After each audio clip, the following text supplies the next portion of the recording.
Mockus, jisai yra galingesnis už dabartinę valstybę. Jo pirmieji milijonai, kurių jis neatsimena, kaip jisai uždirbo, kai jo klausia žurnalistai.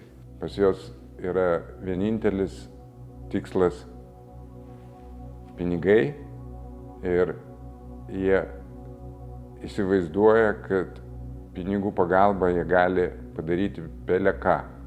Jeigu įjungiame korupciją, ar ne, ir pridedame šitą žiniasklaidos įtaką, tai iš principo mirtinas kokteilis, kuris yra mirtinas. Skambiomis frazėmis galima sakyti valstybė pavojuje. Tačiau jeigu valstybė pavojuje, tai tada ir aš tiesiogiai pavojuje.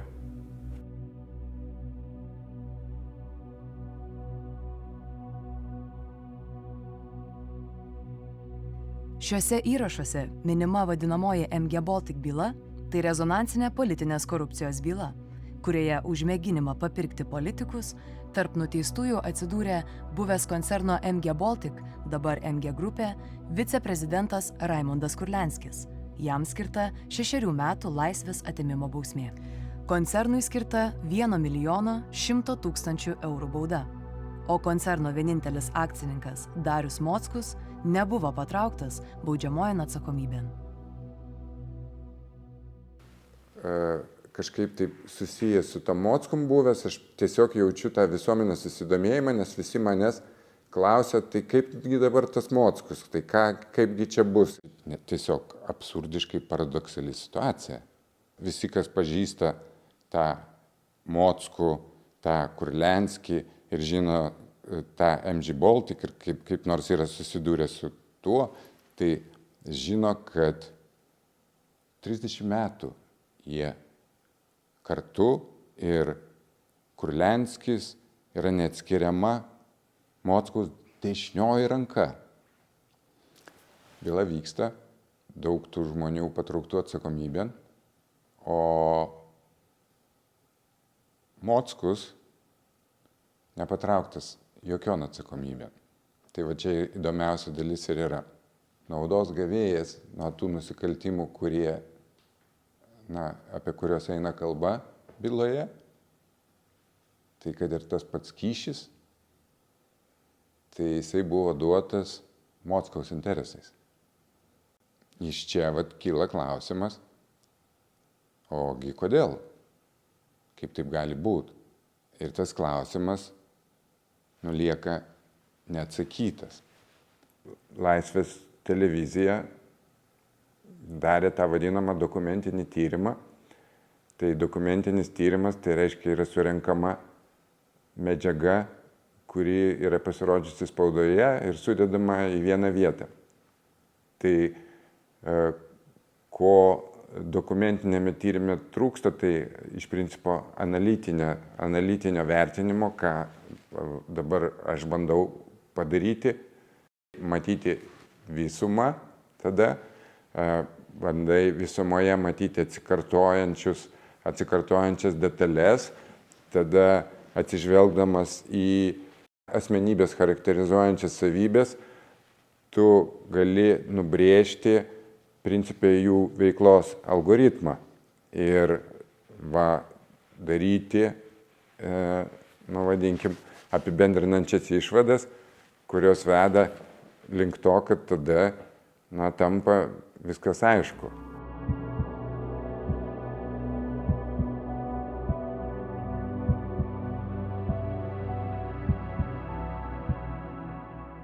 Kaip pradėta veikla, ar ne? Kas tas steigėjas, kaip jisai pradėjo veikti, iš kur atsirado pirmos sėkmės, iš kur atsirado tie pirmieji pinigai. Ne vieną kartą buvo nuskambėję, kad Mockus dalyvavo Vilniaus viešbučio privatizavimo byloje. Tačiau, be to, kad kažkaip tai dalyvavo, tai detaliau ir nebuvo atskleista, ogi kaipgi jis dalyvavo. Tai buvo jo pirmieji milijonai, kurių jis neatsimena, kaip jisai uždirbo, kai jo klausė žurnalistai. Tai aš atsimenu. Mockus buvo tas žmogus, kuris finansavo Vilniaus brigados veiklą tame etape, kai jau Borisas Dekanidze sėdėjo kalėjime, o tėvas bandė visomis priemonėmis jį išgelbėti. Turbūt visi atsimena žurnalisto Lingio nužudymą, kuris rašė mafijos veiklą atskleidžiančius straipsnius. Tai atsitiko taip, kad vieną dieną jį nušovė, teisėsauga visa pakilo į kovą su nusikalstamumu, su mafija ir gavosi taip, kad jie rado nusikaltimą įvykdžiusius asmenis. Tai be tų vadinamų torpedų, kurie šaudė, kaip nusikaltimo organizatorius, praėjo to mafijos boso Žoros Dekanidzės sūnus Borisas Dekanidzė. Tas istorija baigėsi tuo galų gale, kad būtent Borisas Dekanidzė buvo nuteistas mirties bausme ir nuosprendis įvykdytas. Vadinkim, teisingumas tame etape nugalėjo. Tai įvyko dėl to, kad, vadinkim, tas nusikaltimas turėjo iš tiesų didelį rezonansą visuomenėje, ir pačios visuomenės pozicija to nusikaltimo atžvilgiu jau buvo kategoriška. Mafijos tėvas buvo Žora Dekanidzė. Ir Žora Dekanidzė nebuvo patrauktas atsakomybėn. Jeigu kalbėt, sakysim, teisiniais įrodymo argumentų kalba, aš kaip teisininkas ir buvęs prokuroras galiu suprasti ir galiu pagrįsti, kad trūksta įrodymų. Įrodyti, kad Žora Dekanidzė yra nusikaltimo organizatorius. Nors pagal nutylėjimą visiems aišku, kad jisai tikrai žinojo apie tą nusikaltimą, nes kaip būtų, taip veikia mafija. Mafija be mafijos boso nieko nedaro ir pagal tą tvarką, kaip viskas vyko, tai kaip būtų Borisas Dekanidzė tokio nusikaltimo be tėvo žinios, nebūtų daręs, nes čia sunkes pasiekmes, didelės pasiekmes sukeliantis įvykis, vadinkim. Tai niekas atsakomybės be galutinio boso, be galutinio to organizatorius, naudos gavėjo, kaip jim pavadinkim, niekas nepriima tokiais atvejais. Niekada. Tiesiog mes žinom, kad taip pasaulis sudėliotas ir jisai taip veikia. Tikėtina, kad taip ir buvo maždaug pagal bylos aplinkybės, kad kai Borisui Dekanidzei buvo užduotas klausimas, o kas dar dalyvavo, arba kas dar žinojo apie nusikaltimą, arba apie organizuojamą nusikaltimą, arba apie nusikaltimo padarymą, tai pagal nutylėjimą jisai prisijėmė atsakomybę savo ir tikrai be jokios abejonės pasakė, kad tėvas Žora tai tikrai nežinojo. Tai dabar paralelė su šituo eina Mockus, Žora, Kurlianskis, Borė. Kurlianskis savo dėžutę paskolą nešdamas, akivaizdu, kad jisai prisijėmė atsakomybę ir sako, Mockus šitame reikale nedalyvavo, čia aš kaltas. Ir prisijėmė visą atsakomybę. Tai taip, einant to tikrų teisinio įrodinėjimo keliu, tai gali teikti, kad įrodymų, nėra, nes Kurlianskis teigia, kad jisai kaltas. Tačiau visi suprantame, kad taip nėra.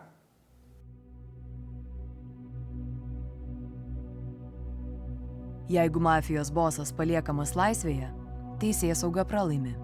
Tačiau nei Vilniaus brigados bosas Žora Dekanidzė, nei mafijiniais principais veikiantis Mockus nebuvo teisiami.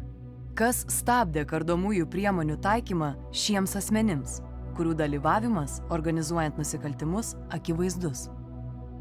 Kodėl nebuvo taikyta visame pasaulyje žinoma tarptautinė teisinė praktika traukti atsakomybėn nusikaltimo organizatorius, net jei tiesioginių jų kaltės įrodymų nėra?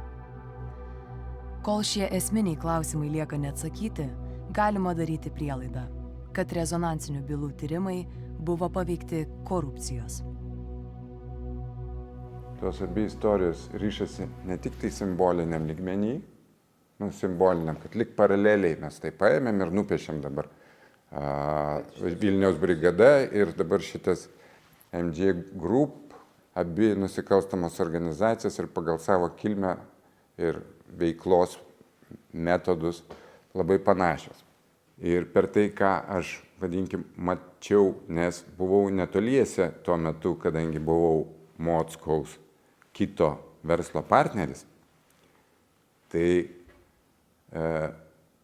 galiu priminti, kad Mockus tame etape buvo investicijos fondo prezidentas. Kas yra investicijos fondas? Investicijos fondas tai buvo, investicinis fondas, į kurį žmonės sunešė pinigus tam, kad juos jis investuotų. Tai tie žmonės laukė dividendų. Valstybei priklausęs Vilniaus viešbutis privatizavimo laikais netraukė nei vieno investuotojo, nes visi žinojo, kad šis milžiniškas pastatų kompleksas sostinės Gedimino prospekto ir Jogailos gatvės sankirtoje yra Žoros Dekanidzės ir Vilniaus brigados būstinė. Tikriausiai neatsitiktinumas, kad mafijos neišsigando tik vienintelis Darius Mockus. Jo vadovaujamas investicijos fondas įsigijo Vilniaus viešbutį už surinktus iš gyventojų investicinius čekius. Nusikalstamas pasaulis turėjo daug juodų pinigų, tačiau už juos negalėjo įsigyti valstybinio turto. Todėl ieškodavo verslininkų, kurie gali tai padaryti, naudodami investicinius čekius. Po privatizavimo investicijos fondo prezidentas Darius Mockus paskyrė save Vilniaus viešbučio stebėtojų tarybos pirmininku ir pateikė tarybai pasiūlymą viešbučio generaliniu direktoriumi paskirti Žorą Dekanidzę. Tai reiškia, kad viešbutis jau atsidūrė mafijos rankose, nors formaliai vis dar priklausė investuotojams. Parduoti tokį viešbutį, tada, kai Dekanidzei reikėjo pinigų, buvo labai sudėtinga, nes paprasčiausiai pirkėjų nebuvo, kurie tuo metu turėjo 15 milijonų. Investicijos fondas pardavė viešbutį už 1,5 milijono Buravcovui, absoliučiai niekam nežinomam asmeniui. Vėliau paaiškėjo, kad jisai yra tiesiog mafijos statytinis ir tas pats Buravcovas po kiek laiko buvo nušautas. 1995 m. kovo 20 d. Vilniaus viešbučio akcininkų susirinkime, kuriam vadovavo Darius Mockus, buvo nubalsuota už pasiūlymą pastatų kompleksą parduoti Vladimirui Buravcovui už 1,5 milijono litų. Neva nėra pirkėjo, kuris galėtų pasiūlyti daugiau. Jau kitą dieną po įsigijimo naujasis savininkas viešbutį perpardavė Žemės ūkio bankui už 10 kartų didesnę sumą – 15 milijonų litų. 1998 metais Vladimiras Buravcovas ir jo žmona buvo nušauti, kai automobiliu įvažiavo į savo namų garažą.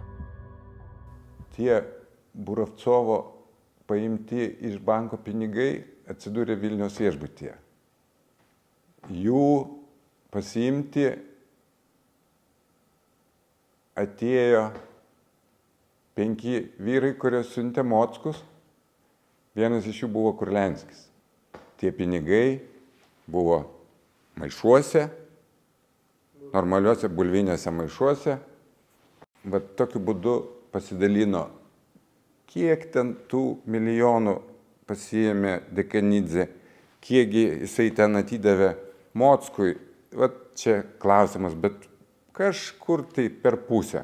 Jeigu paimsim tolesnės istorijas, kiek objektų tas investicijos fondas turėjo, tai atkreipiu dėmesį, kad visi objektai, visi vėlgi, negaliu sakyti visi, bet iš principo taisyklė yra tokia, kad fondo nuosavybės atžvilgiu buvo daromos tokios nusikalstamos operacijos analogiškai kaip Vilniaus viešbučio atveju.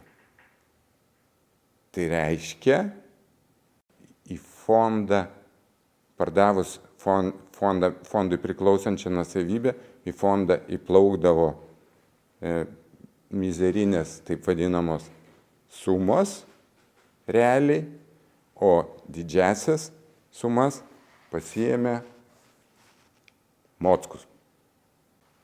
Tai tiesiogiai visi šitie pinigai buvo pavogti ne iš ko kito, o iš investicijos fondo, o jeigu kitaip kalbant, tai tada iš investicijos fondo akcininkų. Reikia turėti omenyje, kad investicijos fondas bankrutavo. Bankrutavo ar buvo likviduotas, vėlgi, čia ne pati esmė. Esmė yra ta, kad jisai išnyko, o jo nuosavybė iš principo atsirado Mockaus rankose. Tuo metu investicijos fondas buvo didžiausias fondas šito pobūdžio veiklą vykdantis fondas Lietuvoje. Galima paimti ir prilyginti, pavyzdžiui, paimti analogą ir ištraukti istoriją, pavyzdžiui, ten panašaus lygio fondas buvo tas vadinamas EBSV. Jeigu teko girdėti, tai čia buvo Kauno pagrindinis fondas, kuris veikia lygiai taip pat. Jie buvo patraukti atsakomybėn dėl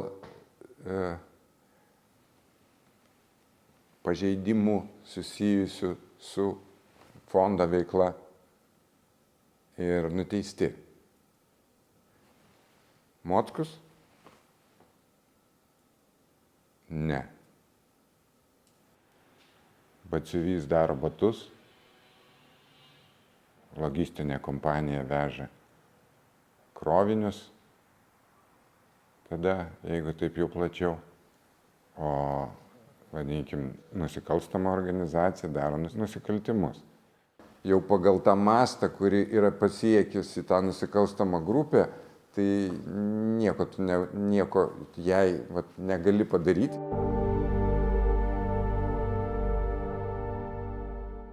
Daugelį atvejų pasaulyje galime matyti, kaip ten oligarchinės, plutokratinės valstybės tampa, ne šiaipgi jos tampa, o būtent dėl to, kad tam tikram etape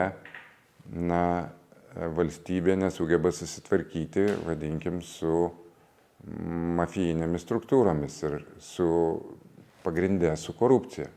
Tai tada tos valstybės tampa, nebe valstybės, taip vadinkim, ten jos tada tų įvairių pavadinimų ten yra, bet pagrindas tai reiškia valstybė valdoma nusikalstamų organizacijų, vadinkim taip, ir korupcijos. Pagal analogus, čia kur mes arčiausiai matome, tai yra atsitikę Rusijai, kaip pavyzdys. ką daryti tokio pavojaus akivaizdoje.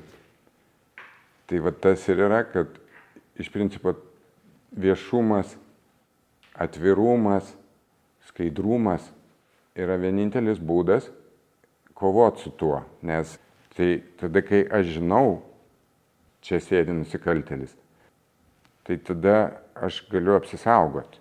Ar tai stengiasi pasitraukti toliau, ar tai kažkokiu kitokiu būdu kovoju su tuo, bet aš galiu apsiginti žinodamas. Tai tada tas žinojimas ir yra pagrindinė vertybė ir ginklas prieš, galima simboliškai pavadinti, galima pavadinti ir slibinu. Apibendrinant, tai visada yra turbūt kova gėrio ir blogio. Jeigu mes neįjungsime visų pastangų kovai už gėrio pergalę, tai tada atsitiks taip, kaip ir atsitinka tose visose plutokratinėse, oligarchinėse ir dar ten visokių pavadinimų turinčiose valstybėse.